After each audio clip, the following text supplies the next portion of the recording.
Hey, so welcome everybody. I am here with my friend Ashley, who has a very strong faith story.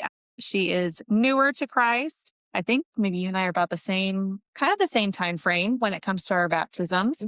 Yeah, not quite 2 But years in. yeah, so I think I just did 3 years. So Yep. pretty close, but we'll get into her story and her journey. It's a long one, starts all the way back in childhood. So then we'll come get to where Buckle we're at up. now. Yeah. Buckle up and get ready. Okay. You want to go ahead and start wherever you feel like you want to start? Yeah. So I'm just gonna go over how I grew up and some of the stuff I went through before Christ, Hmm. and that makes a big difference with my story finding Christ. So, Yes. Yeah. I grew up in a very traumatic home.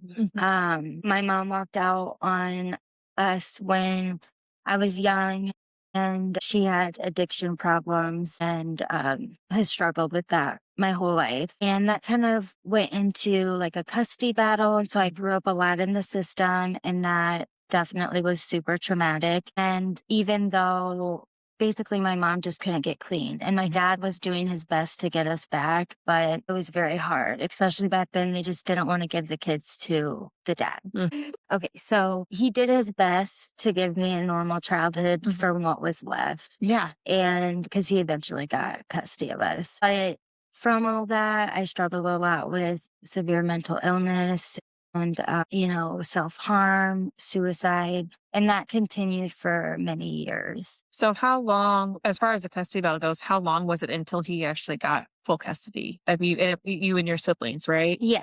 I was 12. So Okay. I was in sixth grade by the time he got custody of us. I was very blessed to be the youngest Mhm. because it gave me a lot more opportunity to have a normal life, or Right. as normal as I could after that. Fine. I also struggled with abusive relationships, very Mhm. unstable relationships, looking just for healing in the wrong places. Mhm.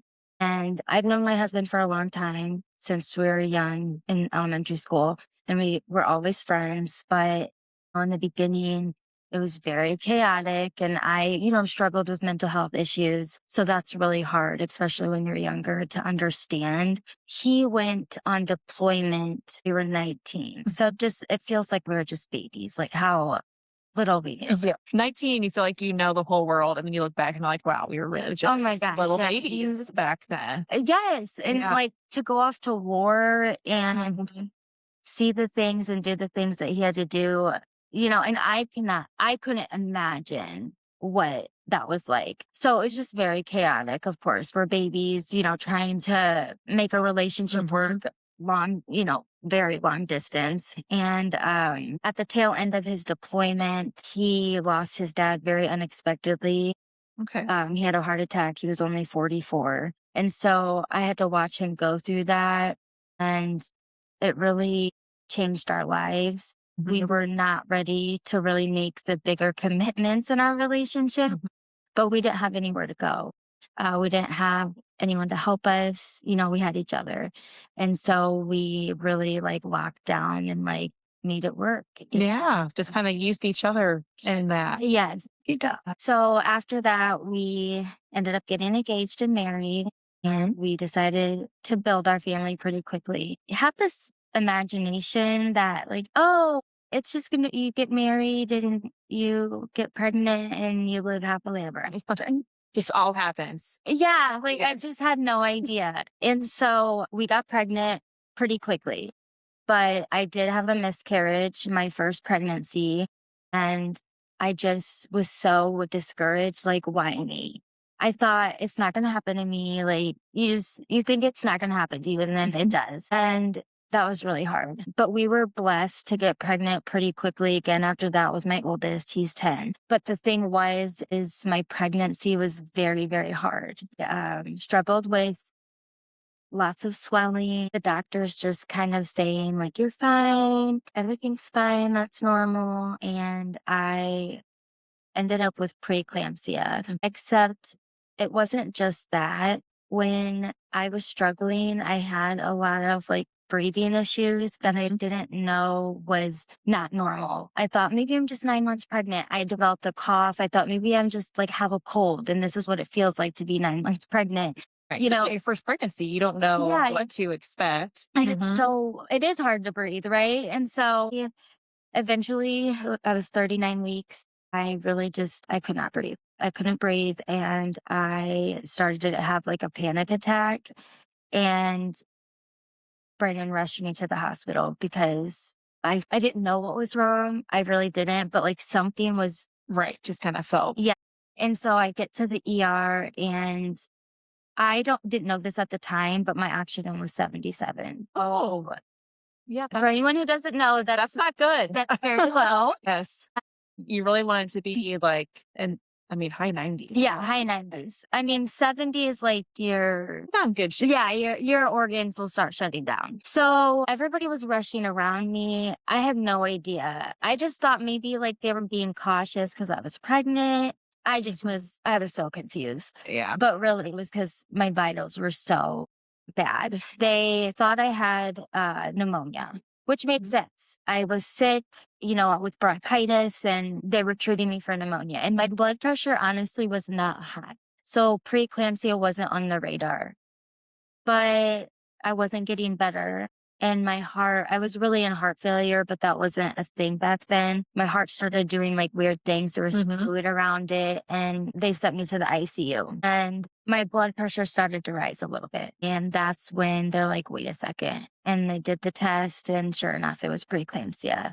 The delivery went wonderful, but it was really, So do they induce you right away once they realize you had preeclampsia then? they actually did a C-section. Okay. Once my health stabilized, I think it was like 2 days later, Mhm. they just didn't want to take him while I was still like recovering. Right. And yeah, they did a C-section, Mhm. which was so far from what I wanted. Like my whole birth plan was thrown out the window, Yeah. but it was a really good experience Mhm. besides before birth. So that was really scary. And just being so close to death and not knowing it. Like, Mhm. I don't think me and Brayden would have survived the morning had I like fallen asleep. And I just don't think that we would have woken up. Right. I'm sorry. I'm going to back up just a little bit. Mhm. I was about 30 weeks pregnant with Brayden, and Brandon's brothers, my husband's brother, got killed in a motorcycle accident. And so that was another very like traumatic event that happened in our life that I had to watch him go through, and Mhm. I went through. You Right. don't forget some of those images and the things that you see. And then watching my husband lose someone else that Right. was so close to him. Mhm. And So how many years had it been at that point since he lost his dad? only 5. 5. Okay. Yeah. So 5 years later, Mhm. we couldn't believe it.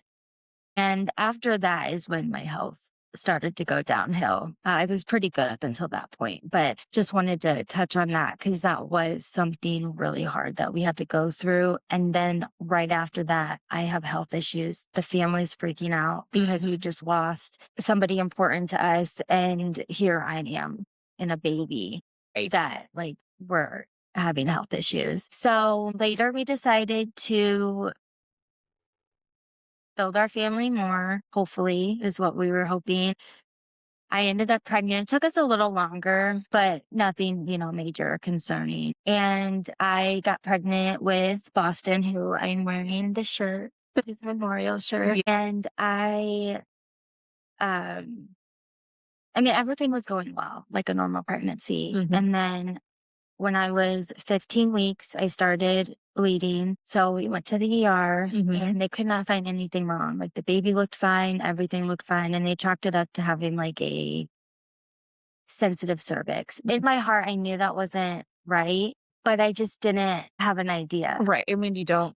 How are you going to know? Right. Right. You just say your intuition at that point, which you don't know. Being pregnant, is that a right intuition or is it a wrong one? Right. Oh. And you don't know when to advocate for yourself or what to even advocate for. So I did have some like bleeding on and off. And then on March 16th, that evening, I started bleeding differently. Mhm. Like it was bright red, bright red. And I just felt like this was not good. Mm, I kind of brushed it off to like, well, I've been bleeding, maybe this is normal. right. And, I go home because we were at my husband's grandma's house and we go to bed. And about midnight, I woke up and I started having like cramping, but Okay. nothing like alarming. Mhm. When you're pregnant, you have weird things go on Okay. and feelings. And how many weeks were you at this point? It was 17 weeks, 6 days. Okay, so just a couple weeks after you had gone to the Yes. ER. Yeah. And so I wake up with cramping and didn't really, I wasn't too concerned, but then it was getting worse. Mm, So over like a 4 hour period, I was experiencing more intense cramps yeah, that made me push me to call my OB. Like, this doesn't feel right. right. And they're like, take some Tylenol, take a bath, try to hydrate, normal things that can sometimes disrupt your uterus. Mm, My husband worked a federally regulated job at that point, and he was leaving for work around 4 a.m. So I was left with my 2.5-year-old. And as the hours went on, it was just almost getting like excruciating. But I was trying to stay calm because every time I would like cry or go try to take a bath, my son would wake up and panic. And it was just really, really hard. I didn't want to go to the ER. I didn't want anybody to take me besides my husband, and he could not leave work. There was no one that could come in. And I was kind of just being stubborn at that point because I didn't want anybody else to take me, but I couldn't drive and I had my 2-year-old. mhm. I called my mom, I called my sister, and no one was answering. And so finally it got to a point where I just couldn't handle it anymore. Like my uterus was almost like painful to the touch. And I think I was in denial Mhm. that I was going to have this baby or that I was having contractions. And with Brayden, I never had contractions. This is really your first time even experiencing what those are like too. Right, Mhm. exactly. And so I eventually had him call his mom, and his little sister watched my son while she took me to the ER. So who you said Brandon? Yes. You had Braden call your mom Yeah. or call his mom? So was he still at work? He was still at work. Okay, Yeah. I gotcha. And he was like, okay, you can't drive. I'm like, I cannot drive. I could barely move. Mhm. And so right before we got to the ER, I can like picture it. I think it was like 2 stoplights away. I felt this like pop. Like I don't like just a pop down there. And I just like knew like right then it was not good. So we go into the ER, and at this point I start like bleeding badly. Yeah. I mean, badly. Mhm. And so I knew something was wrong. But everything looked fine on the sonogram. They were like trying to naturally stop my contractions Mhm. because I was under 20 weeks. And they consider that like a natural occurrence and won't help you Mhm. otherwise, which was really hard because there's nothing like people telling you that they won't like save your baby just because it's not 20 weeks. Like he was a baby, a Mhm. full on baby. And so none of that was working. I was losing so much blood. So like my blood pressure was so low, and they wouldn't give me pain meds because I was pregnant, Mhm. and I was just suffering like immensely pain Mhm. that I have never experienced in my Right. life. I was not coherent. I was not cognitive. I was totally just taken over by the pain, Mm, and almost to the point where I couldn't even understand what was going on anymore. right. So we're trying to get my husband there because we just don't know what's going to happen. Mhm. And we think that the baby is coming, but no one was telling us that. It was a really weird situation. The ER is just not equipped to handle that Mhm. situation. Yeah. But they were able to get him off work, Mhm. and he was able to get there, and it was about 11 in the morning. So at this point I had been uh contracting for how many? hours is that? 11 hours? Yeah, I would say if you left for work when it started, Yeah. so it really progressed pretty quickly Yeah, it did. for you. And so, at this point, they hadn't like checked me or anything. They didn't want to like disrupt my cervix or anything, which I understand. So he gets there. Him and his mom had been texting, like, no, it's bad. Like, you need to get here. Like, I think she's in labor and she had like 6 kids. So she, you know what I mean? Right. And so he gets there and I'm just like begging for pain medication. Mhm. I don't even know. Like, I don't even care at this point. I was like, I need to have this baby, or I was telling them like I wanted to die. One of the two. Like, I need Mhm. this to stop. I was just so tired and exhausted Right. from the pain. So he gets there and somehow the communication, I don't know if it fell through Mhm. or my OB didn't think it was that serious. I don't know. But no one was helping me pretty much. And I was gonna ask if at what point did your OB get called or get involved or I don't know when they actually called her. I really don't. Mhm. But I don't think soon enough. And I just don't know if like her perception of it was correct and how they described the situation. You just don't know. Right. And they wouldn't take me on the OB floor or, take me to St. Francis because I wasn't 20 weeks. Somehow it got arranged that the charge nurse on the OB floor was willing to take me. There was no other pregnant patients on the floor that day. Someone had gotten a hysterectomy, but other than that, no one in labor, no babies in the nursery, nothing. So she decided to take me out on a whim, and that would change my life. And I'll get into that later. But Cliff. she recognized Mhm. exactly what was going on. Right. She had been doing labor and delivery for like 25 years. So she calls the OB and is like, you need to get here now. Mhm. And she gave me pain medicine because originally they were like, your OB said no pain medication. I start to, Mhm. because I just couldn't do it. I felt like I couldn't do it. But she was able to get pain medicine for me because I think she recognized that this was going to be like we were going to deliver this baby. Right. So, did the pain medication help? Maybe a little. Like, it slowed down my contractions a little Mhm. bit, but just truly nothing touches that pain unless it's the epidural. Right. So, my OB gets there and she finally checks me and I'm dilating. So she's like, the baby's coming. And I'm in so much pain. I honestly could not understand the weight of what any of that meant. Right. I just was not there. And so she was like, do you want to get an epidural? I'm like, yes. And literally anybody could administer that thing. Risk of paralyzation, great. That's wonderful right now. Like, I do not care to give yeah, like never feeling my legs again seemed like top tier. you're speaking in with trivial things at this point. Yes. Just give me the epidural. Yes. Yes. I think every woman who has been in labor can attest to that. Yes. It's that they do not care about whatever the rules are. You give them the epidural. Yes. At least that's where I was. So they get the anesthesiologist there, which was pure chaos because they called in the wrong one.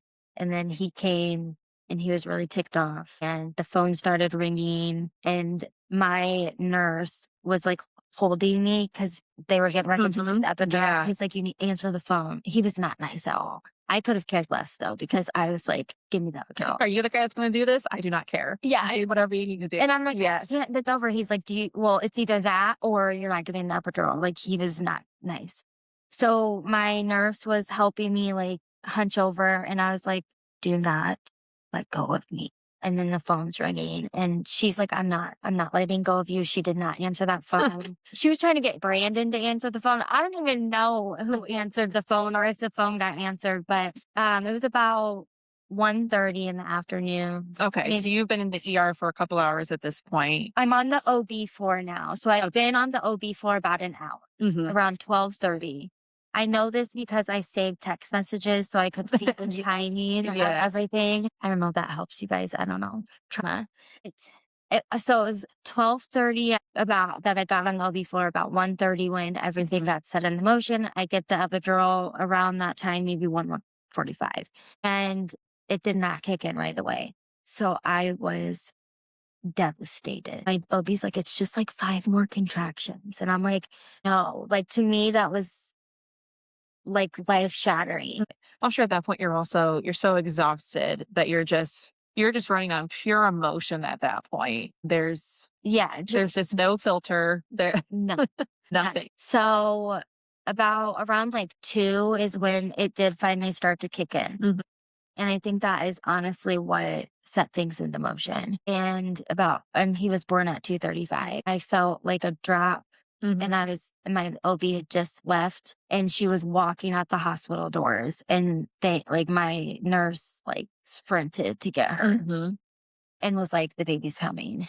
And it was about I had about 5 minutes between the time he was born, or I'm sorry, before he was born to the time he was born, to ask my OB like any questions about what was about to happen. I had only been numb for about 20 minutes. Right. So then I could like use my Oh, so you're finally becoming a little more coherent yeah, and grasping the situation. yes. And so I'm asking her like what's going on? Mhm, Like what can I expect? She asked me if I wanted to hold him because some mamas don't want to. And I mean, I didn't. I was scared.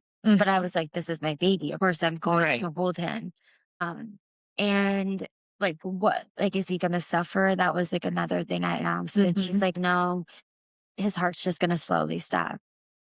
So then, like the weight of that, like mhm, really, even though it was a short amount of time, it really like sunk in.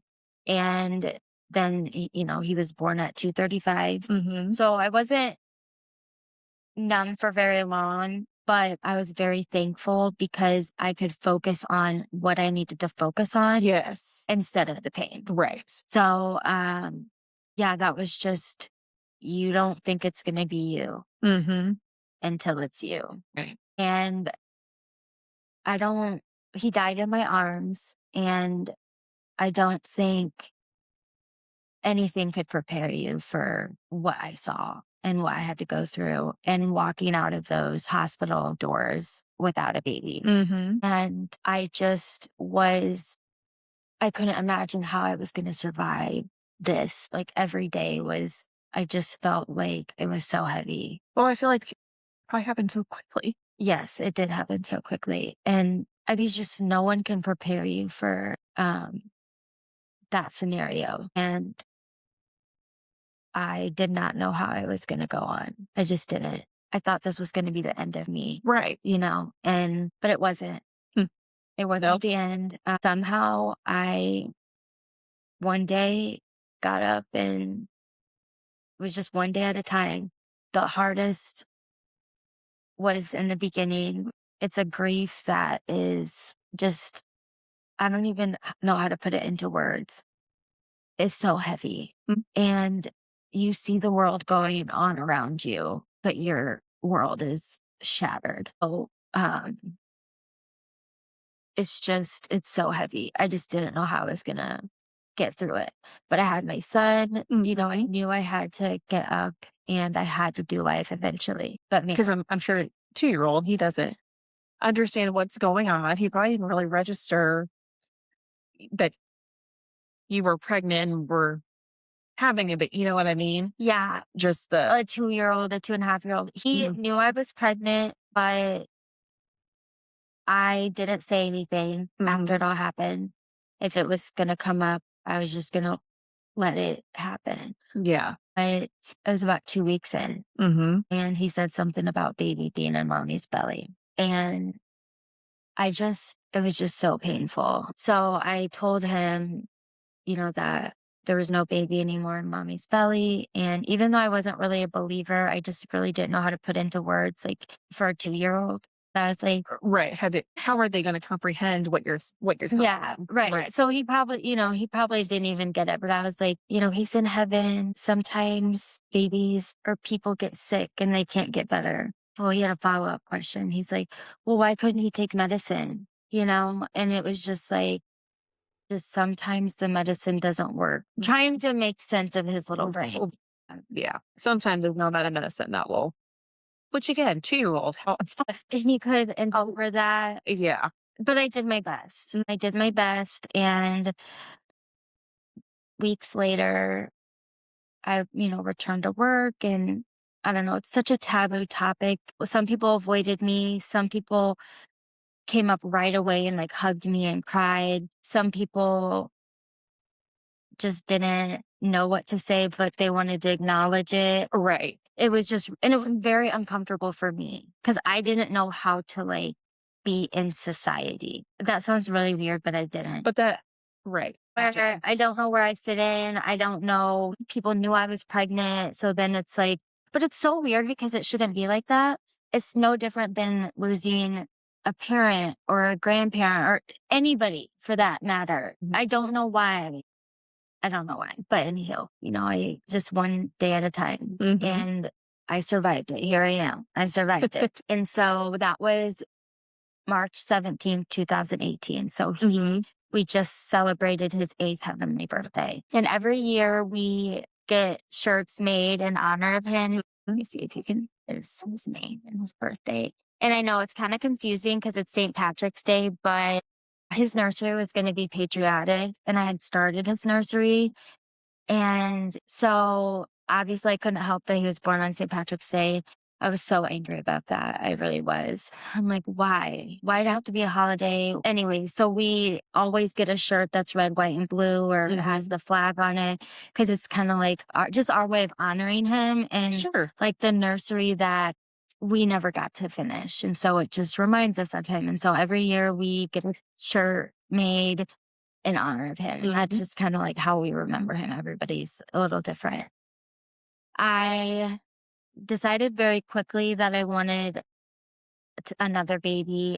I couldn't, let's just say desperation clouds your judgment. So before we get into Yeah. that, did you ever get any answers as to why you lost him? Did they have any explanation for you? So they were able to test my placenta because it Mhm. was part of me, but they couldn't do an autopsy on him with insurance coverage. They would not cover it. And so I literally couldn't even decide if my child could have a cup of chocolate milk, let alone whether my dead baby like gets an autopsy or not. So sorry, that was very, but I just, that's in my mind how it Right. was. I don't, Of all the things that the situation is already something that is so out of your control. Oh, yeah. it's just one more thing on top of all of that. Exactly. Mhm. So, and they said we may not even find answers if we did that. So my husband, I let him decide again because I couldn't even think.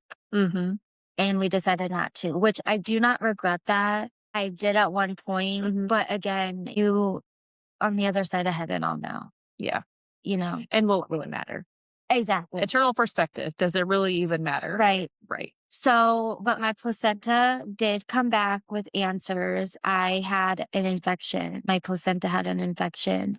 So my body was trying to get rid of the infection Mhm. the only way my It body knew how. sure. So, and none of it made sense. Like, why am I even in labor? Mhm. And those were answers they were trying to figure out while I was in labor. And so, yeah, it ultimately was the infection in my placenta that Mhm. caused it. Usually that happens when you have like premature rupture of membranes. It was just like a fluke thing. Yeah. It was a fluke thing. I don't know. No one can answer that for me. An infection, and my body was trying to heal pretty much. Right. So yeah, fast forward about pretty quickly. I wanted a baby. I couldn't, not that he could be replaced by any means, but just no one could convince me otherwise. Like Mhm. I needed another baby, if not more than I already desired one. And I wonder then, were you just trying to find any way to heal and to just be able to move forward? Definitely. I think that looking back, I was not ready emotionally, physically, none of that. But yeah, I just think that I was looking for something to help with the pain and Mhm. healing. We actually ended up getting pregnant a month before what would have been Boston's due date. Okay. Oh. It was like 4 months after I lost him, and we got pregnant. We actually found out we were pregnant on the day that his brother died. Oh, And so I okay. just and then we saw a rainbow in the sky that day, Mhm, and I don't know, it was just looking back, it just feels, like, special and maybe, mhm. like, from God. Rainbow is that means that God will fulfill his promises. Yeah, the rainbow is just so special. Mhm. So, kinda like a new beginning, right? Yeah. Now that Well, I that would when Noah got off the yeah. ark and the Lord put the rainbow in the sky, that was a new beginning for them too, so Yeah, and mhm. not knowing that at the time because I had Right. no idea the Bible, but now that I know the Bible, it's like I can see it just feels more special. Yeah. So, pregnancy after loss is hard. It was just very anxiety inducing. He had some issues. My body actually handled it well, unlike the other two, but it was a lot of doctor's appointments, a lot Sure. of like watching over, Mm. making sure everything looked good. And it was very overwhelming, but we had a planned C-section because after Boston's birth, I never wanted to feel a contraction again in my life. So I opted for a C-section Mhm. since I already had had one, Mhm. and it was very redeeming, very beautiful. All the people that were there when I lost Boston were there. My nurse, like, made sure she was on shift and Oh, that's yeah. cool. So, like, same OB doctor Yes, too? yes. That's awesome. And me and my husband, like, the 4 we got a Mhm. picture of the 4 of us with Yeah. Brigham on my chest because it was just like them seeing me on the other side, you Mhm. know? Yeah. And, that just felt really special. And everything was perfect with Mhm. his birth, and he was perfect, and it just felt so redeeming. He was born 3 weeks after Boston's first birthday. Okay, so another well, I guess probably beginning of April, right? April 2nd, Okay. yeah. So he's about to be well, by the time this airs, I'm not sure if he'll be 8 or 7 or not. Yeah. He's almost 7. Mm. And it's we wouldn't have him otherwise, and it's Mhm. hard to we don't have all the answers Right. on this side of heaven. Only God does, and for whatever reason, he needed Boston in heaven and, Mhm. Brigham here, and I know that he wouldn't be here if Boston survived. So next, COVID, which was what, about 2 years later? Yeah, so what year was Brigham born? Would that have been 19. 2019? Yeah, so Yes. then the following year was when COVID hit. Yeah, so he was 11 months old. And I mean, COVID has its own trauma with us all, you guys. So we all hold some sort of Mhm. trauma with COVID, but it was hard because Brigham got very sick in Mhm. December 2020. So he was like 20 months old. So this was pretty soon into COVID. Mhm.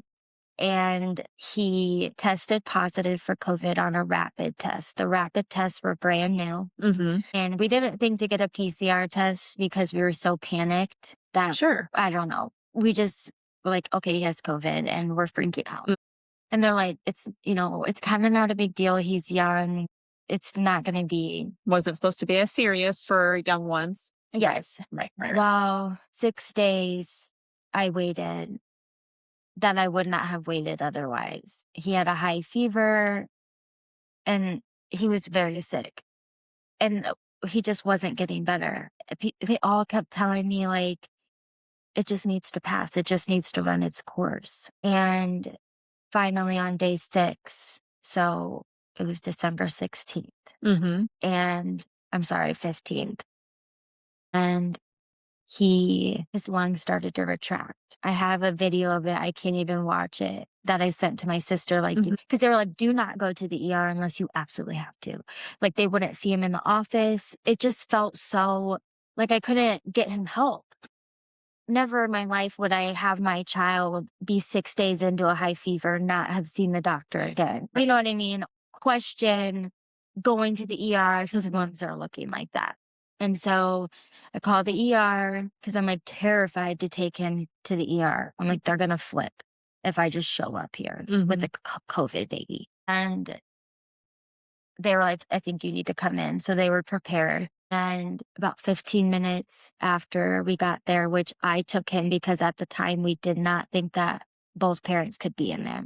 It had actually changed 2 weeks prior to that, but we didn't know. Right. So it was just me. and they get us in the COVID room. Mhm. So, like, no one came near us. And about 15 minutes in, all the monitors started beeping, and there was one nurse in there, and he started turning blue. Like, I remember seeing his, like, fingertips, and I'm like, "Am I seeing things?" Like, you know what I mean? Trying to, like, rationalize Mhm. what was happening. But I asked the nurse, I was like, "Why is he turning blue? Like, why are his hands blue?" And she's like, "I know, honey. I'm trying." Like, I knew something was wrong. Right. She's trying to figure out what's going on and She's trying to call respiratory. She doesn't know how high she can turn the oxygen on. He's, what is it, respiratory failure. Mhm. Like, thank God we didn't wait any longer at home. Right. It makes me honestly sick to think of what could happen. And the nurse runs out into the hallway, like screams, like pediatric desat or whatever they say. And They just have their own codes that yeah, they'll use. and no one came. Okay. So she rushed back in, asking respiratory where they were. They're trying to get down because, they could be anywhere in the hospital. Mhm. And she runs out again and is like screaming. And all the monitors are going off. Like, he's just like limp in my arms. And finally, two nurses come, but they're standing at the door and they do not come in. At the time, I didn't understand because I was worried about my baby. But looking back, it was like, wow, like this is what COVID did to our medical field. Right. That two nurses could just be staring at my child dying. I feel like they can't go in there. Yes. The doctor finally comes, but then he has to get dressed up before he comes and helps. Again, what kind of oath did y'all take? Because a child is Mhm. blue in my arms. Right. And obviously the time seemed longer than probably what it was. Mm. Well, I'm sure in your mind it stood still, but for them responding to a code like that, probably was standing still for them too. Yeah. And yeah. It just enough time that she had to run out twice Mhm. to get help. Right. And, everybody knew where the COVID room was, it's just terrible.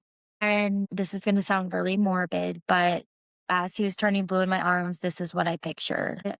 Pictured like the lowering of a casket into the ground, like, a child Yeah. casket. I do not know why, and I wasn't really like, God wasn't in my life or anything, but I was like, if there's a God, like, do not do this to me again. Mhm. I will not survive it this time. Right. I don't know why that image was put in my head, but I was just like, do not take another one of my babies. Mm. And the ironic thing about that is we actually decided we wanted another and we were trying to get pregnant during this time. And I was actually going through a miscarriage while this was all happening. Did you realize that at the time? I did. Okay. I did. It honestly, it just didn't even affect me because I could only take so much. Sure. And I needed to like focus on my child. I don't know. That sounds really terrible, but it just didn't have the emotional impact on me that I feel like it it should have or would have if the circumstances were different. Right. So they life flight Brigham to the children's hospital. Mhm. And like we have video of him going on the helicopter and it was just terrifying. Brandon rushes there because I'm like, I'm not the one. I can't do this. I'm not the parent. I need you to get here. And he looks up my sister's location. She's at a gas station. He meets her at that gas station, drops Braden off and gets to me and Brigham before he gets on the helicopter. I just how terrifying. I don't know. They don't just life flight people.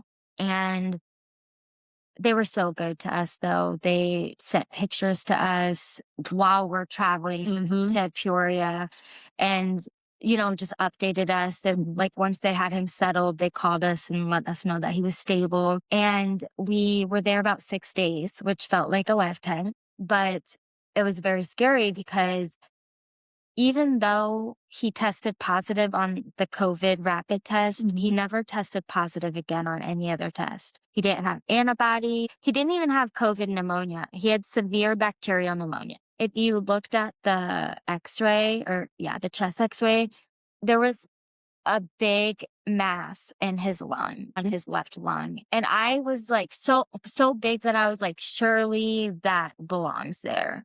Because if it doesn't, That's even more scary. you Right. go into like shock. You know what I mean? When you're Well, you're trying to rationalize, and you were already told one thing too.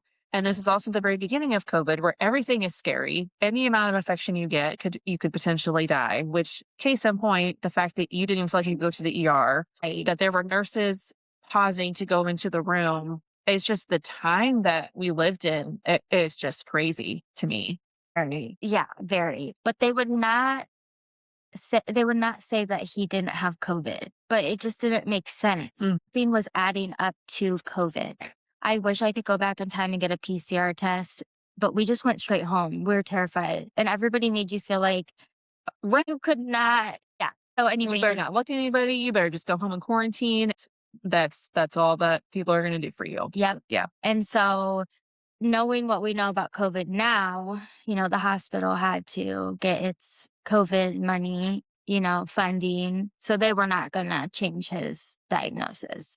They added to the diagnosis, but didn't change it. It wasn't COVID pneumonia, but they were not budging. They're like, well, the antibodies may take like 6 weeks to show up. I went and tested him 6 weeks later, and then again, like 2 months later. I had to know. Hmm. And he never had antibodies. And I'm sorry, so he never had COVID. Mm. But that misdiagnosis led us into that situation because had it been a normal time, he would have gotten a chest x-ray. They would have looked at him. I would have been able to freely take him to the doctor, but I couldn't at that time. And then the doctors in Peoria were looking at all these other things COVID related instead of the problem at hand. Mhm. Yes, they were treating it, but then they started talking about these crazy things, Stephanie, like this MISC, which it was like a disease they didn't even know anything about that children got after COVID. And this was, I mean, he probably was one of the first cases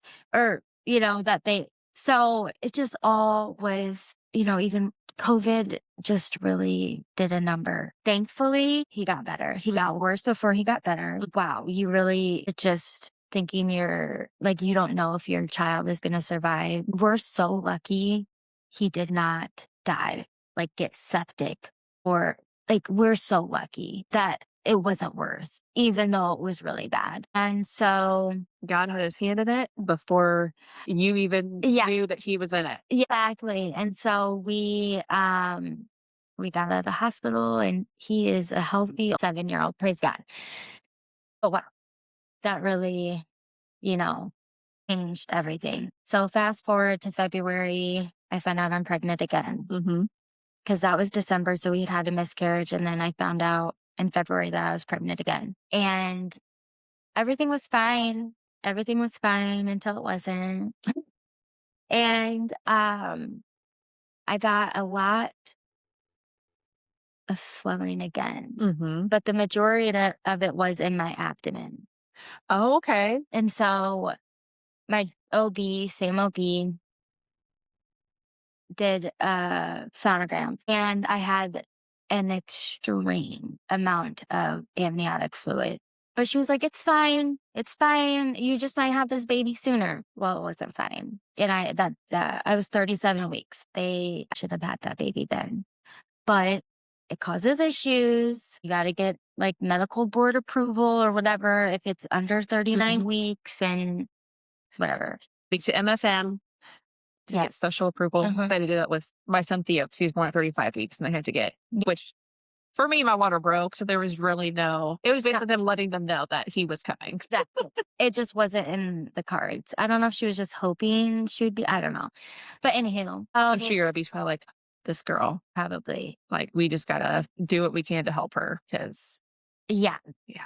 And so, but none of my like my vitals were fine, like no preeclampsia, like Mhm. markers or anything. So I was just praying that I had this baby like ASAP because I was so large, Stephanie, so large. It wasn't normal. Oh, I'm It sure. wasn't normal. And before I had her, like had that, I found a belly band that I had with Brayden because I thought I was big with Brayden because of the preeclampsia. he didn't even touch what she did on my body. I found it like at 37 weeks and I'm like, this is life changing. I had something to help like when I Just hold all that weight. yes, and I couldn't take care of my boys. Like my sister was helping me. My husband, obviously he was helping me, but he worked 12-hour days and Mhm. I just was not functional really at the end after that 37-week mark. And of course, I don't go into labor until the day that I didn't go into labor, period. I made it to my scheduled C-section, unfortunately. And I cannot wait to get I feel like those last couple of weeks, your situation obviously is more extreme, but I feel like for a lot of people, it just feels like it takes you're pregnant for like forever. 4,000 days. Right. Yeah. Mhm. Like 5 years you're pregnant. So, oh my gosh, it was terrible. I couldn't breathe. Like, obviously, I know what it's like to not be able to breathe Mhm. and be sick, but it was very difficult. Yeah. But I wasn't coughing, and I knew it wasn't It wasn't the heart failure. yes, yet. So I have her. It's a fine C-section. Everything's fine. She did have a little trouble breathing, and she was in the nursery, but overall, no Oh, issues. yeah. Yeah, healthy. Mhm. She was 8 pounds, 2 ounces. My boys were 6 pounders. Okay. So when I saw her come out, you can imagine, I was like, Well, and you're pretty petite anyway, so it doesn't I was like, it doesn't take much. Yeah. I was shocked. Mhm. She was chunky. And so, uh, And yay for big girl too. so we were shocked because we really just thought we were going to add another boy. Mhm. So did you not know the gender until she was born? No, Or just we knew. Yeah, before? we Okay. found out. I was worried it was going to be another boy. Not that it matters, you guys, but I was like, everybody's happy. Like the day a baby's born, who can, it won't matter. It won't be Mhm. as disappointing. But my husband's like, no, absolutely not. So we did find out, and we were genuinely shocked that we just thought we only made boys. Mhm. After three, Right. so baby girl, and we're like a day before my discharge date, actually the night, like 2 nights before, maybe, doesn't matter. My legs just swell to an amount that is giving me anxiety. Mhm. It was just your legs that swelled? I was really swollen all over, but You mainly could my relate. legs. I knew. Like that's why I started to have anxiety. So I expressed it to the nurse, and my OB's partner came in that next morning and he was about to discharge me. He didn't look at my legs. He did not care. And he's like, she's fine. She can leave. And I was like, no, I'm not leaving. I'm not leaving until I see my OB. And I knew I had another day for my C-section. So I refused to leave. Good for you for advocating for I yourself. I was like, no, I need to hear from my OB. Mhm. So the next morning she comes in and she at least looks at my legs. Okay. Mhm. Like that should have happened. Right. And I just was full of anxiety. And I was like, I remember looking at her and being like, you swear this is normal? She's like, I swear. So I'm like, fine, let's leave. So it was like 10 a.m. ish that we left. Mhm. And it was about 10, 11 p.m. that I was sleeping on the couch and I had the baby in the whatever thing. Bassinet? Bassinet. She was in the bassinet. And Uh-huh. it was just easier for me to be out there in a Oh, yeah. space and not like disturb the boys and stuff. Oh, yeah. We had Theo in a bassinet downstairs for like the first, week or so until I was like, okay, I can just sleep in my own bed. And then we just moved the bassinet upstairs to our room. Exactly. Yeah. You're just in survival mode at that point with a newborn. You're just doing whatever Oh, you right. can. Exactly. So I wake up and I feel like my oxygen is low. I feel a cough. I feel a little crackling in my lungs. So I wake up Brandon and I'm like, I don't know. I'm really worried. Well, unfortunately, you know what that leads to. Yeah. So, So, I mean, fortunately, but unfortunately, right. for you, you probably recognized it a lot sooner than you would have if you had not been through that already. Exactly. So, We're like, just first, we're like, okay, maybe it's anxiety. I have medical trauma. you might be a little anxious. Yeah. So he's like, try to lay down, see what happens. I lay down maybe like for an hour and dozing in and out, and I can tell my oxygen is even lower. Mhm. and my lungs are crackling. And I just got these like flashbacks. And so I get up and I'm like, I need you to check my oxygen. I need you to check it. Right in that moment, Braden starts puking everywhere. So Brandon had to attend to him. Mm-hmm. And I'm like feeling like I'm going to faint. So I can't get the monitor. I don't know. I was panicking. Mm-hmm. Finally, he gets to me and puts the thing on my finger. And I'm like looking at the monitor and I'm thinking like, oh, it's fine. Like I was reading the numbers wrong. My oxygen was like 87. It was the heart rate I was looking at, Yes. which like I feel like it was in the 90s, which I'm not sure if that's normal. Like a higher 90s is what my heart rate was. Yeah, that I don't. I mean, postpartum, Yeah. who knows? Especially if you're in distress. And my mind probably doesn't even know, honestly, that number. I just remember thinking I was fine. Mm. Brandon knew that we needed to get to the ER. So we have to call somebody because it's COVID, remember? It's COVID. October 2021. And not all the restrictions were lifted yet. So we had to call my sister. She's at work. She has to leave work. It's like 20 minutes she gets there and I'm like obviously worsening. And I'm just like, oh my gosh, I'm gonna die. I'm gonna die. I'm gonna die. Like, I don't wanna die. And we finally get out the door. I'm like asking Brandon to like, can you run the red lights? Like, and he's like, no, I can't run the red lights. And I know I just kept telling him to hurry because I didn't want to die. And he's like, we are not having any more kids. He's like, every single one of them trying to kill you. And it's honestly like, I kind of chuckled in the midst of the chaos because I'm like, for real. I was like, no, Brigham didn't. And he's like, whatever. He takes years off your life daily because he's our wild one. Well, I'm sure for your husband, I can't even imagine, like, from his perspective, it's just how traumatic all of this has been. So Yeah. I mean, Yes, I'm sure in his mind, he's like, are you kidding me right now? What keeps happening? exactly. Yeah. So we get to the ER and I'm thinking I'm postpartum preeclampsia. That's what I'm thinking. Yeah. I was like, I have the answers. They were like, yes, you're postpartum. Like they knew, they got me, they were on it. Okay. And we just thought that was like, that was the answer. Well, all my preeclampsia labs came back normal. So we're like, And my OB was like, I don't know, let's scan her legs for a blood clot. And the nurses were like, that's really overkill, but whatever. The nurses were like, you do not have a blood clot, but we just have to do this because of my symptoms and them being preeclamptic. Right. They do the scan and very quickly the nurses are back and they're like, you have a blood clot in your leg.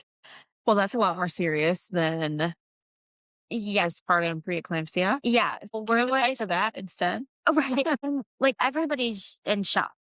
So then they have to do a scan on my lungs to make sure that my lungs were okay, which they were full of fluid, of course, but they didn't have like a blood clot. It was in my leg. So I had to do 2 injections a day for 8 weeks. And Was that for blood thinners? yeah, Okay. yeah. Gotcha. What is it called? Lovenox. Lovenox. So I was there. So 24 hours was what they were going to keep me. But I woke up again with low oxygen and struggling to breathe. So I had to stay another night. Thankfully, though, I was on the OB floor so I could have my baby. Right. I was going to ask if she was able to be with you at least. So, Yes, my sister brought her back as soon as we had, that I was going to be admitted. And then I was discharged. And that night, I just struggled so hard to breathe. And at this point, I haven't slept in days. I'm just a mess. Call my OB the next morning and they're like, you're fine. Like your lungs have been through a lot. As long as you can keep your oxygen above 90. So during the day, I could keep it above 90, but during the night, I couldn't. And I'm not going to lie, I was fighting going back to the ER because I was afraid they were going to separate me from her if I ended up on a different floor. But from your baby? yes, Okay. I just took that I was fine. So I start to kind of like get a little crazy and I cannot breathe. I cannot breathe. And my husband's getting like paranoid. He's like, Ashley, at some point, like, I'm going to have to maybe go to the ER. Mhm. Like, I cannot do this life without you. He was like waking me up, like, and like he wasn't sleeping because he was watching me sleep because Right. your oxygen drops even lower, like from a normal level. So, anyways, he's terrified. And I call my primary care doctor to get a second opinion. I don't know. I can't breathe again. So my primary care doctor isn't able to see me for like 3 more days. So I fight through it, even though that I should not have done that. But being postpartum, like you're not normal. Like it's like nobody is separating me. I'm not going to the ER because I'm not going to be without my baby. Like Right. I no. And so Those sets of hormones are just like a whole other ball game aside from pregnancy hormones. yes. It's so different. It's so crazy. Well, she runs a BNP, which Mhm. is like tests like a protein, I think, that your heart releases to measure heart function or something like that. And she does another chest x-ray. My lungs are more full of fluid and she calls me and she's like, you need to go to the ER immediately. She's like, your heart is under distress because my BNP came back high and that's when you know you're in heart failure. Oh, we go. And they're also worried that the blood clot has traveled to my lungs Mhm. at this point. So now I'm like sitting in the ER. They got me into a room. They had to draw blood before they could do the CT scan to confirm or deny that diagnosis. So I'm waiting in there. And I remember looking at my husband and being like, I hope someone like can revive me if I like fall over and die right now. Like, I don't think people understand that may have seen me go through this, how close to death in my mind. Like, I'm just sitting there waiting, like, oh, I've got this blood clot in my lung and I'm going to die. And I have a newborn and 2 other kids and a husband. It was like 45 minutes. I remember because you don't forget how long it takes to get a test that determine, like, a blood clot in your lungs Mhm.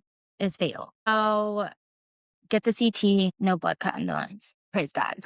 But now they're like, well, you have what's called peripartum cardiomyopathy. That sounds like a fun word. I'm like, what? I had to Google it. We didn't have ChatGPT then. I had to Google it. And even though she's only 4, but still, technology advances. So basically, it's pregnancy induced heart failure. Mhm. And they're talking to me about how I have to be on heart medication. We just need to get an echo to confirm the diagnosis. And I'm like, okay, well, like, is the medication like nursing friendly? Because that was my number one concern. It's my last baby. And they're like, no. I'm like, okay, well, like, how long do I have to be on it? Because I can pump and dump for a couple months. Like, that's no problem. Mhm. They're like, at least a year. So I am immediately like in such a dark place. I can't Mhm. even explain to you. Then they're going back and forth with my OB on where to send me to the OB floor or to the medical floor. I was begging them not to separate me from my baby. But my OB said, this isn't a postpartum issue. She needs to be on the medical floor. So I was separated from my baby. And I remember the ER doctor coming in because he's like, you can just pump. Thank you for stating the obvious. So he comes in and he peeks his head in and says that I'm going to the medical floor. And he shut that door so fast. I think I threw my phone, honestly. I'm just going to be real with you. Because Well, what would pumping matter if you're supposed to be on this medication that makes it not nursing friendly? So what does that well, they had to confirm that diagnosis before they gave me any medication. Oh, right. anyways. Yeah. Mhm. Mhm. So I was able to nurse up until that point, and it was the most horrific experience of my life. I mean, I'm separated from my newborn. I am led to believe that I'm never going to nurse her again. I just wanted to like die. Honestly, I was just like, I can't even believe this is happening. They kept pushing the echo off, and that's the only way you can diagnose it. And I mean, it was like doomsday, doomsday. We were just waiting for the echo to come back and be like, tell us what we already knew. But my heart function came back just good enough that I didn't need to be on heart medication. So I I was like, it's a miracle. It is a miracle because all these doctors, Mhm. by the way, they were so mean to me. They thought I was crazy. They really did. They're like, "You wanna die instead of take this medication?" I'm like, "No, but, like, let's explore options." Well, anyways, and I nursed her for 3.5 years.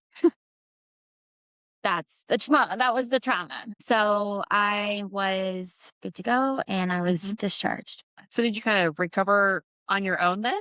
Yeah, so they, Okay. like, gave me a ton of Lasix, and I don't think they really knew, honestly, an explanation. So, a medical mystery.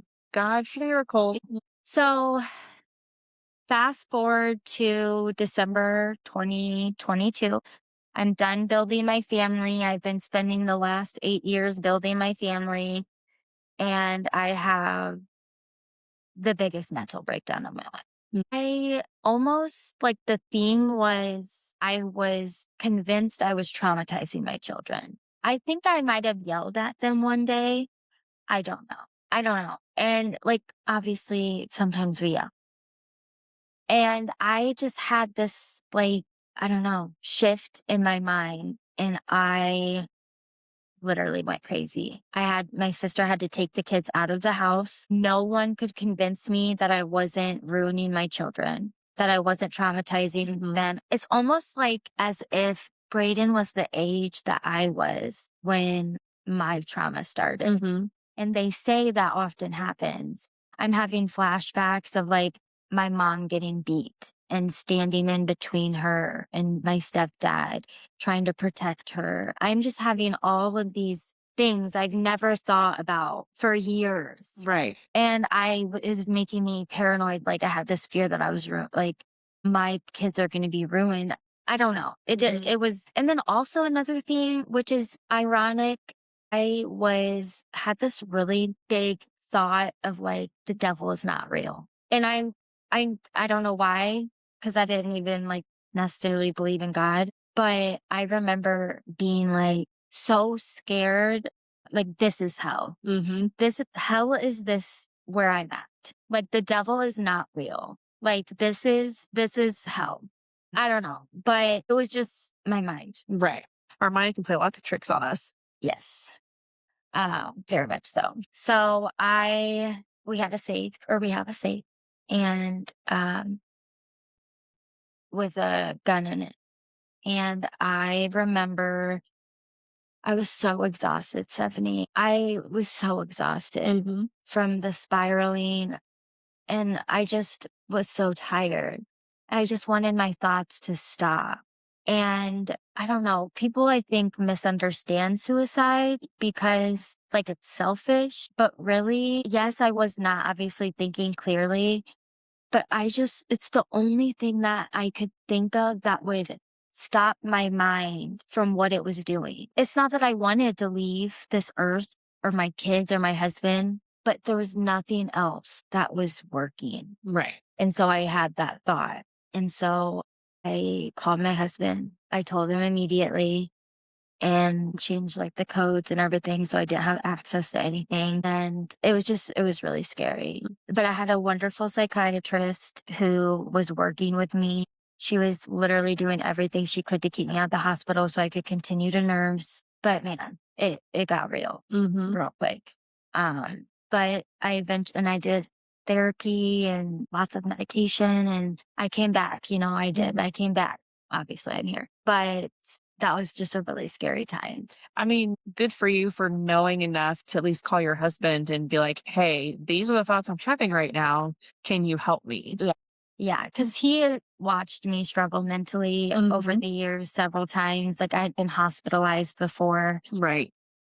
So yeah, thankfully I did call him and let him know before things got that Mhm. serious.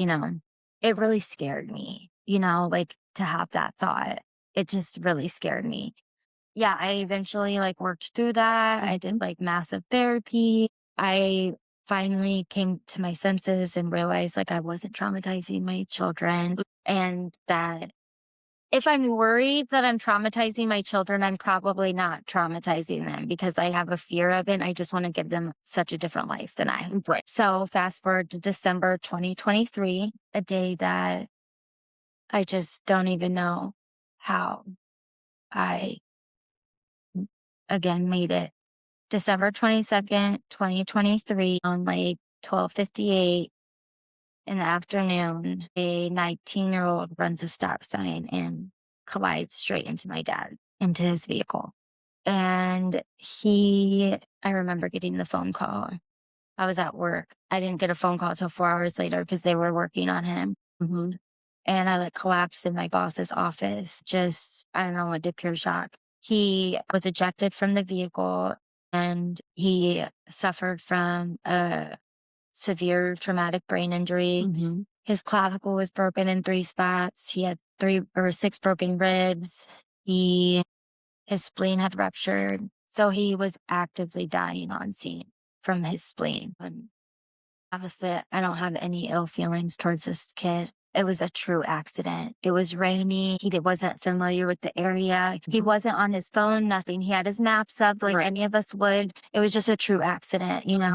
I don't know if this family will ever see it or see any of my story, but I would love to get in touch with them one day, because I can't imagine being 19 Hey, no way. and witnessing that.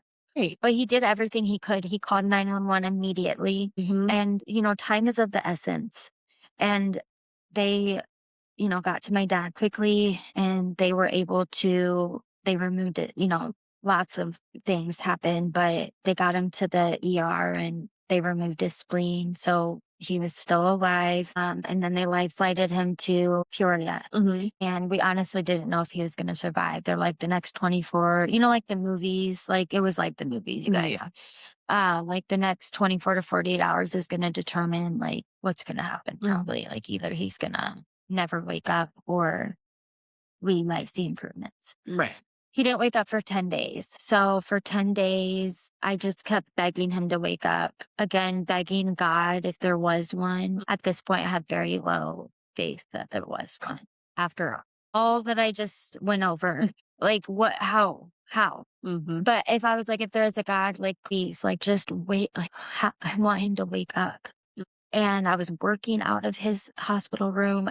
I was just running. I had 3 small children at home. Me and my sister were taking turns being with my dad because he has medical trauma. Fun fact, not really. He was hit by a car when he was 3 and he like died twice and they revived him. So we were just a generation from being not here. And so he has a lot of medical trauma. So I knew he was going to be scared if he did wake up. And he did eventually start responding. And slowly, very, very slowly, he came back to us. But the traumatic brain injury left things very unknown.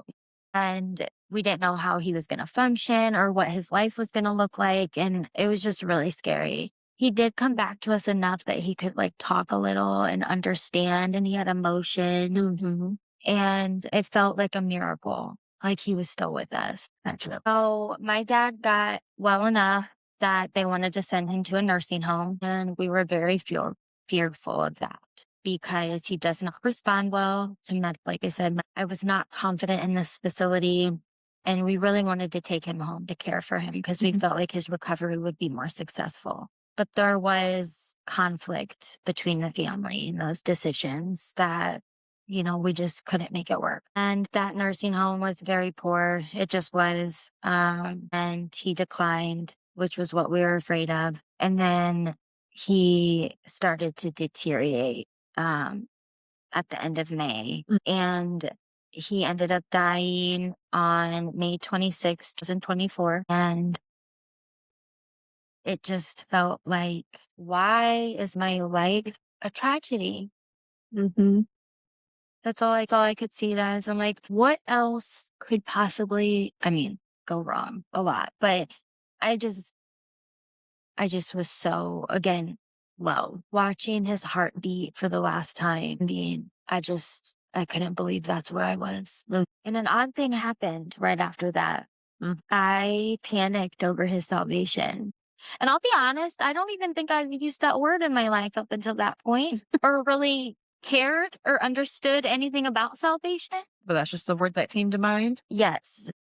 I watched the priest give him his last rites, and the day before he died, because my dad wasn't a godly man. And I knew like Boston would be in heaven if there was heaven, right? Because he was a baby. Right.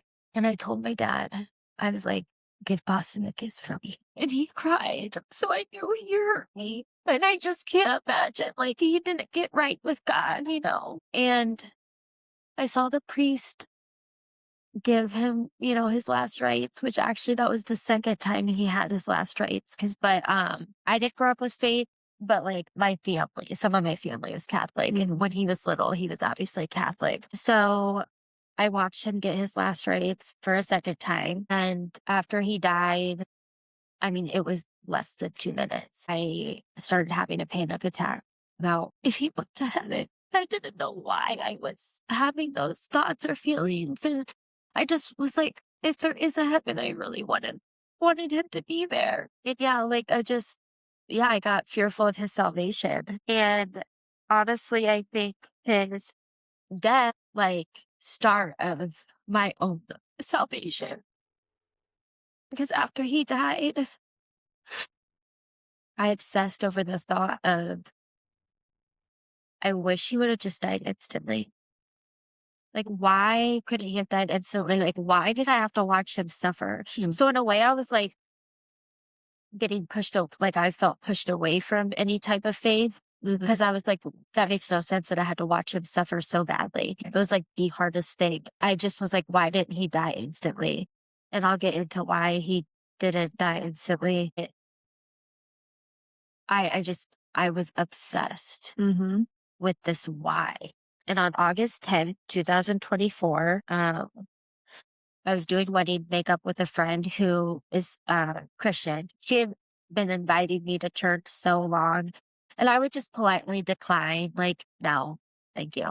Like, church gave me the ick. Like, it just did. I saw church as like a just really shady, like, place that fake people, that was just my perception. I like made fun of Christians besides my Christian friends.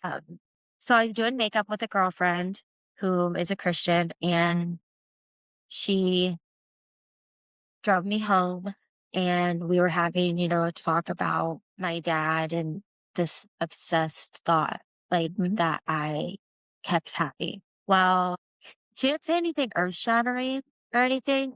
We were in my driveway, but when I was talking to her about this, she said something like, maybe God needed to have like spend that time softening your heart. And I wish I can't put it into words. I like physically felt my heart like shift. I didn't know what was happening, but I all of a sudden was flooded. First of all, I was filled with gratitude all of a sudden instead of being so angry and unlucky and mad at watching him suffer. And I got a ton of visions of all the times that I was able to hug him.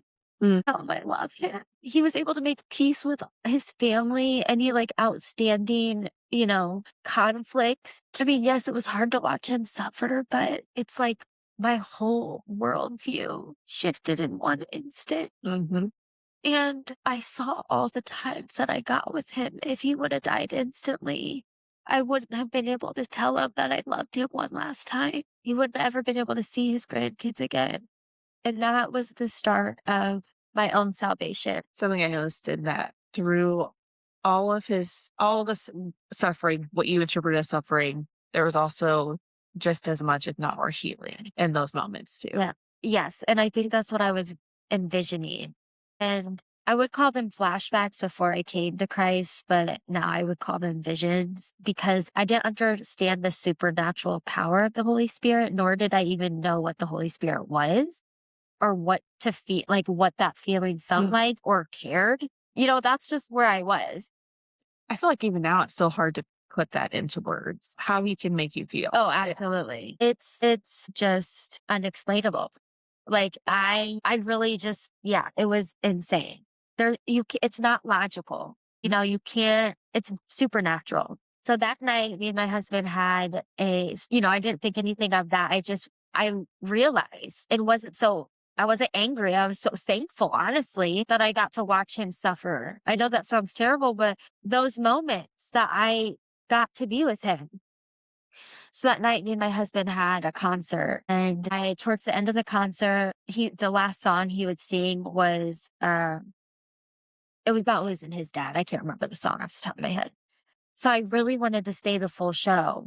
But I was increasingly getting panicked because everybody was drinking. Okay. And I knew not all these people were walking home, and I'm like, oh my gosh, like I just was, I had anxiety from what my dad, even though it wasn't alcohol related, driving, being in a car, right, was just really terrifying. And so I we stayed, but I'm just a hot mess in the car on the way home. I can't, I'm about to like jump out of my shell. Oh, once we get like the maps on and, whatever, and we're driving home, my husband put his shuffle playlist. And I had been asking, like, gosh, I just want to sign that my daddy's okay. Like, I just want to sign that I know he's with Boston. I don't know. I was asking God for comfort, but didn't know yet. So my husband puts his shuffle on. He has like a billion songs. And my dad's favorite song, or what my dad's second favorite song came on. I didn't think anything of it. Okay. I did not. But then his favorite song came on next. I had a playlist just for my dad. Yeah. I thought my playlist was on because the songs came back to back. I'm like, his first and second favorite song. Like, what? And then me and my husband look at each other. I'm like, this is your playlist. And he's like, whoa. And I just had this peace over me. Like, I wasn't anxious the rest of the way home. I just felt like, I don't know, like he was with me, or like, I don't know. It kind of sounds silly, but that's just, I don't know what it felt like. And then the next day, I was just gonna say, I am a big believer in God meets you where you're at, and He will give you signs because what He wants, He pursues a relationship with you. And I feel like a lot of people feel like they have to go meet God, and that's not the case at all. God is coming right here to meet you. He will chase after you, yeah, and He is more than willing to show you whatever you need to see just so that you could have a good and close relationship with him, which I feel like for a lot of us hard to comprehend because a lot of our love for each other is transactional. It's all conditional and we all have to give someone something and we have to earn it. And that's just not how he works. yes, you're so right. You're so Not how he right. works. So the next day, I'm in my garage and I have the back door open. I think, oh, it was the wildest thing. I saw like a cardinal, which obviously it was a boy because the boy cardinals are rare. It was an adult. It flies right up to that door. And I cannot make this up. Have you ever seen a baby cardinal? Not a baby. I've seen A little baby cardinal with a little bit of red on its wings, like it was just turning red, came and flew up next to that cardinal, and then the big cardinal flew away, and then the little cardinal flew away. And I was like, my dad is lost. And then I started to spin out. Like the Holy Spirit, I didn't know it, but I felt not okay. Like I could tell like I was changing rapidly and something was happening. It made me feel crazy. Like that was the best way I could describe it. I think I messed that up. Oh, you're fine. That's the best way I could describe it, that I was literally going insane. Like, am I having another mental breakdown? Like, what is going on? I cried all weekend. I think I have myself on video because I do social media and I'm like talking to my stories. I have it saved in my Jesus folder on my phone so I could like go back and reflect. But I'm just not putting two and two together, but I am different. Okay. And then I think it was that next day, Sunday, my best friend sent me a sermon from her church. Girl, my best friend sent me so many sermons that I never opened. She knew, She still sent them anyway. that, and I don't care because I I loved that she had that, Right. right? But I was just like, cringe. Good for you, just not for me. Yeah. And what a good best friend like grew up Christian. She's always been a Christian and loved me anyways. Our full, like probably 20 years of friendship, Yeah. like never judged me. I never judged her. anyways, I'll get to that. Just God is so good. And for whatever reason, I opened that sermon and it was the first sermon of the series. It was called Weathering the Storm. And I watched it and I had this urge. The next day, I asked her if I could go to church with her. The next day, like Monday. Mhm. And I was starting to put it together because I'm like, why the heck do I want to go to church? Right. Why did I watch that sermon? Like, I stopped listening to secular music. That was a big part of my life, Mhm. like concerts and like you can look back 2 years ago at my social media and it's like concerts and all those things. Mhm. I started listening to Christian music. I literally was such a big cusser. Like I cursed every other word, especially the F word, Stephanie. I know that's so embarrassing, but no, for real. And in an instant, Just all changed. I had no desire to listen to secular music. I had no desire to curse. Like, I'm sorry, but your language doesn't just change overnight. Right. Not that quickly. No. Mm. And it did. And then I was very, very, very pro choice. Okay. I didn't know what conviction was yet, but I was feeling not great about that for what at the time, So up to this point, you felt like you were very pro-choice. very, Okay. very. Okay. But then it was put on my heart, like, Mhm. I don't know if this like aligns with me anymore. And I looked into abortion and I came across Charlie Kirk's debate Mhm. and it changed my life. I obviously Jesus is the one who changed my heart, but he led me to that to see. And I will never forget that day because I immediately was pro life. I don't know. All my worldview just was different than it Yes. had been Mhm. for 34 years. Yeah. So I go to church that following Sunday and it was so crazy. I was so terrified. I was like, you need to drive me to my best friend. You have to drive me because if you tell me to drive myself, I'm not gonna go. I'm gonna back out. I know it. So I met her at her house and I drove with her family. It was Mhm. what is going on? This is so weird. Like, it was terrifying. But we go to church and it was the second series or sermon of the series, Weathering the Storm. And it was just like that was made for what I was going through. And It's so interesting how my sermons speak to you. and out of all the sermons, she sent me that one. Yeah. And so I rose my hand at the end, you know, claiming Jesus as my Lord and Savior. And it was just crazy. We cried and it was just like crazy. It was like a dream come true for my best friend. She had put a light bulb, like our names on a light bulb, like 2, 3 years before that Mhm. represented prayers for the people that you wanted to be saved one Mhm. day. And it's just crazy. You know what I mean? Because she was a big part of like planting those seeds. She was Mhm. really the only Christian besides my other friend that I was ever exposed to Jesus. I mean, and so, yeah, so I had my first church experience in like over a decade, probably longer. And I have never missed a sermon since. And my church has been so helpful in my journey, Mm. like helping me understand what faith is and all the terminology and my feelings and Mhm. understanding it. And I just dove right in. Mhm. Like I realized that I had a radical experience or encounter with Jesus on August 10th. And I knew I was a completely different person 3 days later. And nothing else can explain that. Right. The only power there is that can do that to someone is the Holy Spirit. Once I understood what the Holy Spirit Right. was and the Trinity, like I had no idea. Yeah. But I dove right in, girl. I started reading the Bible. I joined a rooted group and like got like the rhythm no, or learned the rhythms of being a Christian and living out your faith. I was starting to serve. I just was all in for real, for real.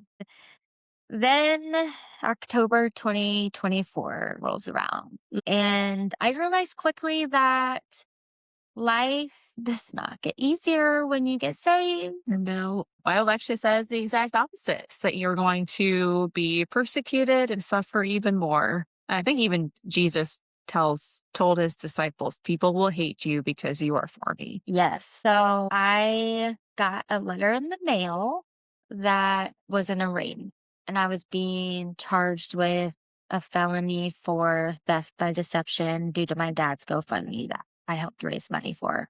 I didn't even know what an arraignment meant. I had to Google that. I had no clue what this Right. paperwork was Mhm. until I realized what it was. And I couldn't believe it. I was like, Right. what? How? Like, I didn't do anything wrong. Like, what? I just was so confused. And honestly, I just didn't know where this was coming from. And my I wanted to puke and faint and everything because one thing that I don't do well with is being in a court. Mhm. Oh, yeah, I'm sure. Mhm. And then I was being charged with a felony, which also affects my job. Mm. And I couldn't believe it. I couldn't believe it. Right. No, it's like, okay, so, Uh-huh. okay. So I couldn't believe it. Mhm. November was my first court date. Got terrifying. I actually had to get medicated for that because I was like, I'm going to faint, like literally Mhm. in front of the judge. Um, that was the thing. And after that court date, oh, it went public, girl.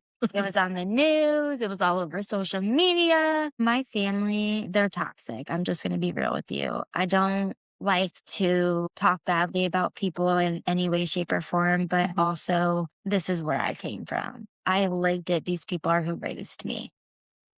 It's a weird thing growing up more emotionally mature than people who raised you. But they really thought I was guilty and they hated me and wanted to humiliate me to the fullest. And they did. They sure did. And my gosh, I didn't want to leave my room, girl. I didn't want to be seen. People were harassing me, messaging me. My best friend walked out on me, not the one I've been speaking of. But one of my other best friends, like, I lost so much from Mhm. these charges. And I also lost an event that I spent 6 months creating with two other girlfriends, two other lost moms. I had spent 6 months planning a mom prom to Mhm. raise money for pregnancy and infant loss. And we were going to donate that to the hospital or somehow to help other lost moms. I mean, it was the beginning of November that this was happening. But my family made sure to call the venue and let them know what had happened. And that venue called me and they were so mean to me. I just assumed I was guilty. Like I did too. Everything I saw on the news, I thought it was true too, y'all.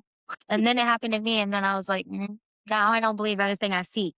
But people automatically think you're guilty. Mhm. Even though what came out in the news was so far from the truth, it was jaw dropping. I just was like, how did I end up here? And yeah, that woman was so mean to me. She was yelling at me. She told me that it would be against her moral compass to have that event. And so that got all thrown away. And it was going to be a big event. And I just kept getting kicked down, girl. And I just know that I came to Jesus before that because there's no way I would have survived that Mhm. without Right. faith. So it was just so hard. But God redeemed so much more than I lost. And I was able to see that through it all. And do you feel like through that maybe God was also helping to refine and prune you by taking people out of your life so that you could become Yes, her and lead to where not even where you are now, but to where you are now and also into the absolutely. future? It's a hard reality, Mhm. but definitely.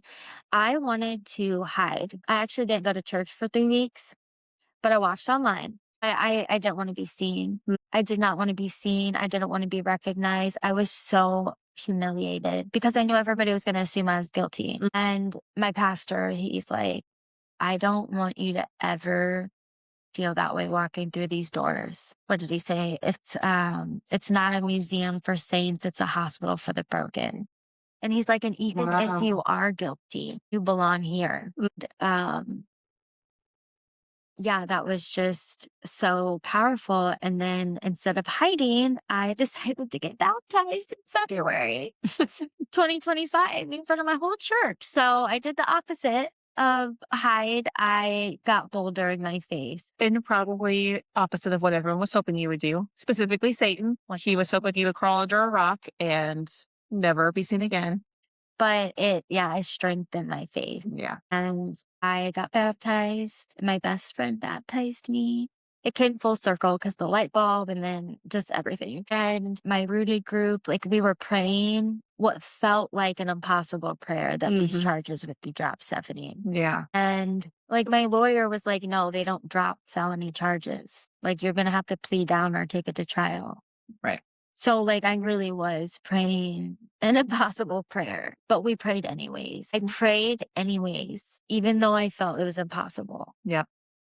And I was able to see, coming to faith, I was able to see the blessings in the midst of all the trauma that I had been through that I spent so much time talking about. So now it's going to come back, you guys.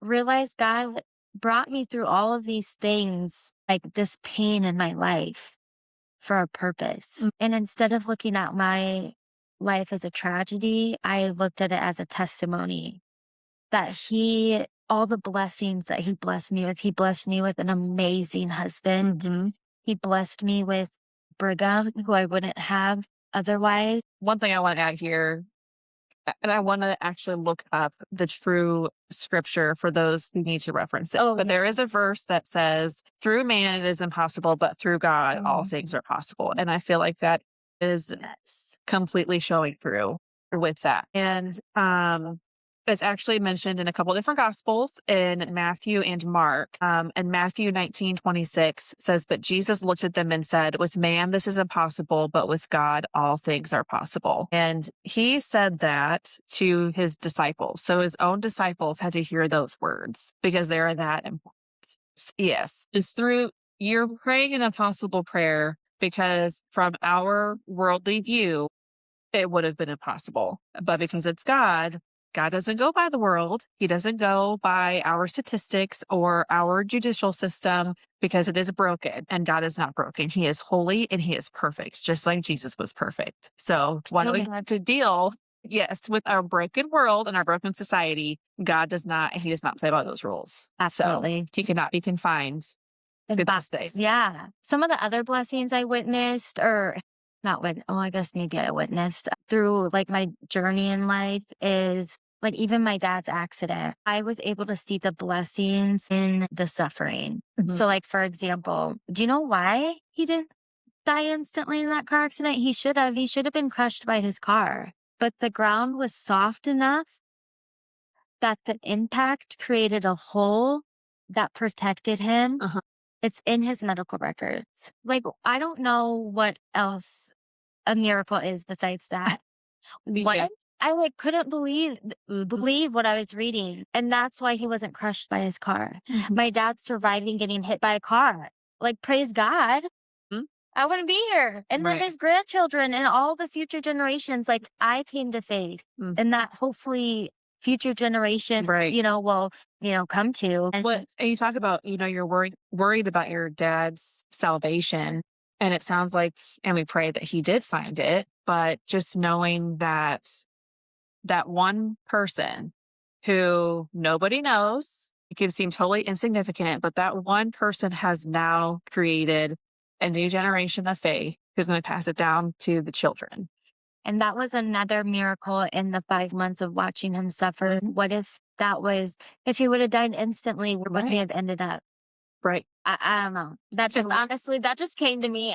It's like, I didn't even think about that ever until right now, but wow. God knows our hearts way better than we do, and he gives us every chance. It doesn't matter if you're on death's door. It doesn't matter if you're whatever you believe. He gives you every opportunity to choose him always. And the fact that you even told him, I want you to be there with Boston. And I wasn't even necessarily a believer. I was just like, if there's a heaven, I want him there. That's Yes. so good. That's so good. He's so good. Yeah. So basically, I mean, everything I had lost, I had gained back tenfold, like Job. You know what I'm saying? Like, Mhm. I gained a community. I Mhm. gained like sisters in Christ that I can't even believe exist. Mm. Love me. I just can't even. He brought these people into my life. And I thought no one would want to be my friend. Mm. I was insecure about making friends. Sure. And so it was just, I felt like I gained so much more than I had lost. And then one more miracle. Well, my husband was definitely unsure about the whole God thing. Granted, he was so supportive. He was like, I'm so glad that you found your like a thing. Mm. I honestly think that he thought I was just needing a way to cope from my dad's The death. You Yeah, know what I mean? whatever she It's needs. gonna fade. Mm. But he was happy for me, but no thank you for himself. But he saw the change in me too. Right. And when I decided to get baptized, he didn't even know if he wanted to attend. Of course, like I was so heartbroken, but I was like, be chill, like, pray Right. about it. Right. And he decided to come. And the rest is really history. He started to come regularly. And a year after I was saved, he accepted Jesus in his heart. Mhm. And another impossible prayer. And I feel like when it comes to the impossible prayers, surrendering with my charges, even a few weeks before my charges, I just surrendered it all to God. I was like, listen, God, I know you're still good, Mm. even if you don't answer this prayer. I know you've blessed me abundantly. And whatever comes of this, if I'm convicted, I may lose my job. Like, I don't know. My life might get uprooted, but you're going to take care of me. Mhm. And then it was just a few weeks after that I found out everything got dropped. Mhm. Like impossible prayers here. Yeah. Like the law and justice system ain't just. Well, and the fact that your lawyer even told you, which is no fault of Oh his, yeah, absolutely. it's just, "Hey, this is not going to be possible for you, so you need to accept that." And the fact that you surrendered it still, and you even said, "Even if," I believe there's another Bible verse too, "Even if I will still rejoice in you, I will still believe in you. There is nothing and no one that can take that away." And the impossible, right? The felony charge was dropped. Yes. I think another thing that strengthened my husband's faith and really my own was the day that Charlie Kirk was assassinated. First of all, I always felt so connected to him because of that debate that I watched. Mhm. I didn't even know who he was, Right. honestly. I just searched like something on YouTube to help me understand like pro life. And that's what I watched. And then I was like, holy crap, like Yeah. this is, whoa. So I did start watching him regularly and I learned a lot about the gospel through him.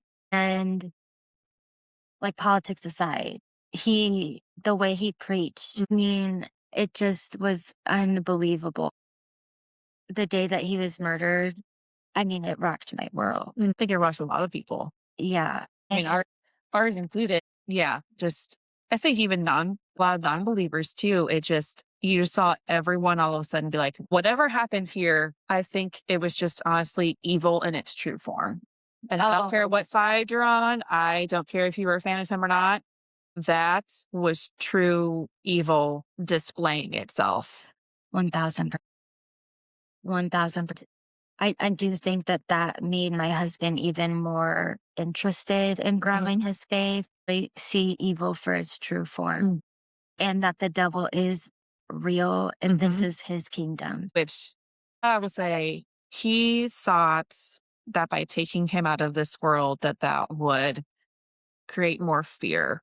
And I would argue that it created a lot more boldness. And while you may see more fear now, focus on people who are becoming more bold in their faith because it is showing. I'll add my own little tidbit here. For me, I've been praying to God. I'll do my own testimony on a different episode, but just a little short tidbit. I've been praying to God for a while because I knew He had big plans for me. I wasn't sure what they looked like, but I knew He had big plans for me. And I had just left a job. I was working from home, homeschooling, didn't know what it was what it was all for. But I was I was essentially following him blindly. I didn't know what he had for me. He said, "You need to wait. I will reveal to you what it is, but you need to wait." I said, "Okay, what am I waiting for?" And he said, "You will see a shift. You will see a turning point." Those were the exact words that he used for me. So I said, "Okay, you'll make it very plain. So I trust you."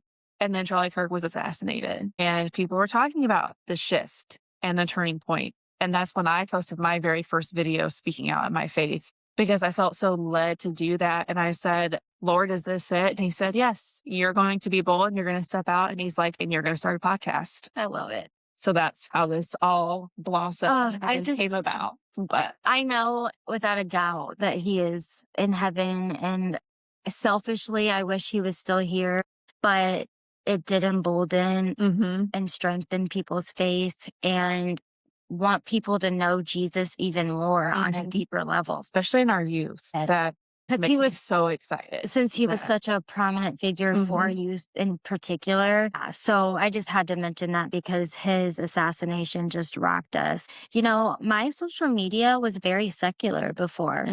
Yeah, I didn't post anything. I cursed. I used to sell thousands in makeup. I was very like, live your truth. God, like, live your truth. Mhm. And like, I was very kind of self absorbed. Like, I took credit for the things that I had been through. Like, I survived this, I did the work. You know what I mean? And now my entire content is only Christian Mhm. content. And I feel like God, over the 6 years I've been doing content, I feel like he built my platform specifically for this time. Again, Mhm. Esther, for Yes, Esther 4:14. such a time as this. Yeah. What if you were born for such a time as this? Yes. And I feel like he built my platform for this particular time. I can only make Christian content because every single part of my life, it's all glory to him. Mm. And I want the world to see that. I want people to meet Jesus or to plant seeds Mhm. through me. And I question, why was I saved first in my family? Like, why me? Like, what's the plan for that? And I'm sure there's more things to reveal, but I just know that for whatever reason, I was the person to plant the seed in my own family for it to grow.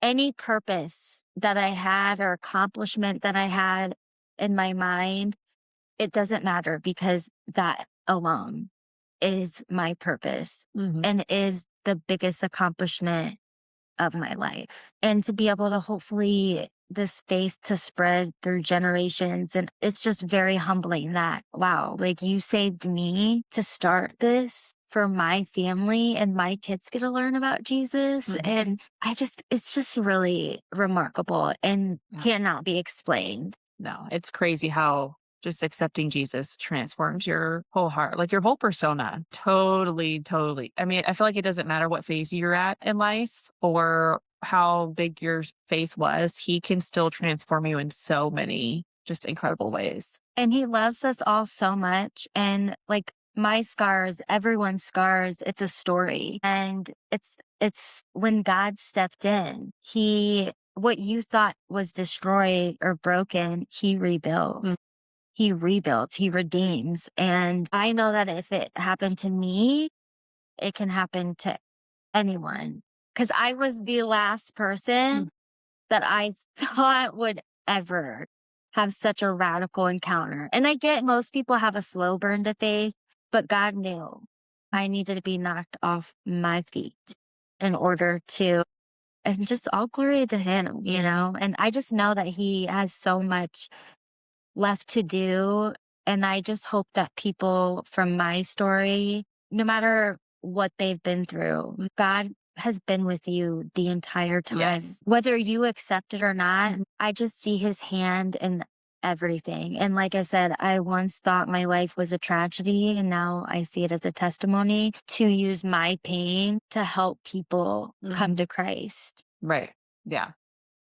And I feel like for those listening, you don't have to be an important person or be a huge public figure or feel like you have to impact thousands or millions to be seen by God. He still knows you. He knows you by name. It says so in the Bible. And he doesn't care how insignificant you think you are because he thinks you're significant. So much so that he has a specific purpose for your life. And even if you feel like you've only reached one person or you've only had one important conversation, you've still completed his work if you are obedient to him. My prayer for people out there is that you would surrender to God. Yeah, obedience is a big one. I just want you to open your heart to experience his love because he does love us so much. And like you said, we are so significant to him. And I just want people to experience the hope in Christ that I have experienced. Yeah, there's another verse that reminds me of that asks you to cast all of your anxieties on him because he wants them. So 1 Peter 5:7 says, cast all your anxieties on him because he cares for you. And then it says it again in Psalm 55:22, cast your burden on the Lord and he will sustain you. He will never permit the righteous to be moved. Like I've said this before, the Lord pursues us. He is pursuing a relationship with us. And if you ever need proof of that, just look in the Bible. Even looking in Psalms is a group of prayers from multiple authors who all struggled and needed to go to God for their worries and their anxieties. And they brought them all to him. And there's another verse, and I'm sure a lot of people know, is that Jesus says, my burden is cast all your worries on me, for my yoke is easy, my burden is light. And what that truly means is what may be a huge worry for you that you feel like is weighing you down is nothing to God because he can take it all. And he wants you to give it all to him. Yeah. There have been so many times I've prayed and I have just physically lifted my hands up and been like, I am casting all of my worries to you. I don't want them. I know you will take them, and just surround me with your peace. Psalms is so good. Psalm 91, you guys, that one has helped me tremendously when things have felt heavy. But yeah, I mean, all glory goes to him, and I'm so grateful. Yeah. Okay. So we get to our final segment of the podcast, which is where I always do a business spotlight. So this time we have two, the first one being Boston's shirts where they are made. So I'll let Ashley talk about that. I have gotten shirts made every year for Boston from a company called Backstage Customs. Their website is www.backstagecustoms.com. And she's just blessed me in so many ways and always creates the design for me. She's had me help her create it too, but she does such a good job. I just let her do it. You can use code Ashley23 for a discount. And she's just an amazing business. And then the next one is a project that is near and dear to Ashley's heart. It is called One Hope Project. This is actually a nonprofit. Their mission is to walk alongside clients on their journey with recovering from eating disorders. And this is a project that I am heavily involved in.